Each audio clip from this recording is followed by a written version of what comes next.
आमची साक्री नगर पंचायतची आज अविश्वास ठराव आज होता आणि त्यासाठी नवीन अविश्वास दाखल करून आणि नवीन अध्यक्षाची निवड आज होणार होती।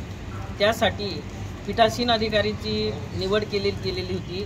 ही काल निवड केलेली होती, परंतु आज निवड असताना सुद्धा पीठासीन अधिकारी ज्यांना दिलेलं होतं ते पीठासीन अधिकारी आज 11 वाजेपर्यंत त्या ठिकाणी उपस्थित नव्हते।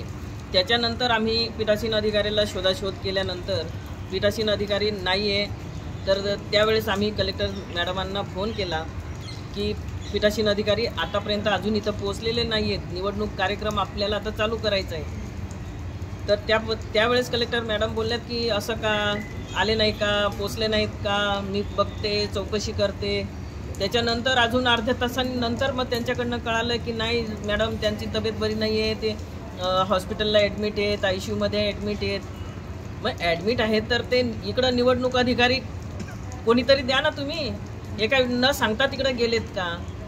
म्हणजे याच्यावरनं आपल्याला लक्षात येतं आहे की त्या ठिकाणी निवडणूक पीठासीन अधिकारी याची नियुक्ती केली गेलेली आहे आणि किती गांभीर्याने त्या ठिकाणी हे चालू आहे।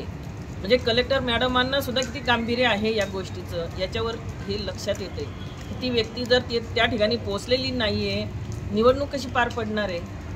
त्याच्यानंतर सुद्धा आत्ता किती वाजलेत, 5:30 वाजलेत।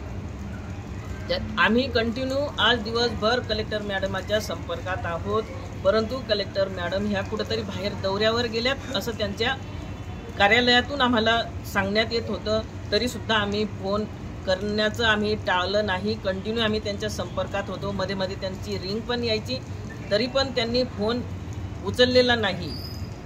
आणि एवढी गांभीर्याने त्या ठिकाणी हे जर अधिकारी घेत असतील तर कसं, याच्यावरनं आपल्याला लक्षात येतं की हे कोणाच्या तरी दबावाखाली हे सुरू आहे, हे आमच्या निदर्शनास आलंय।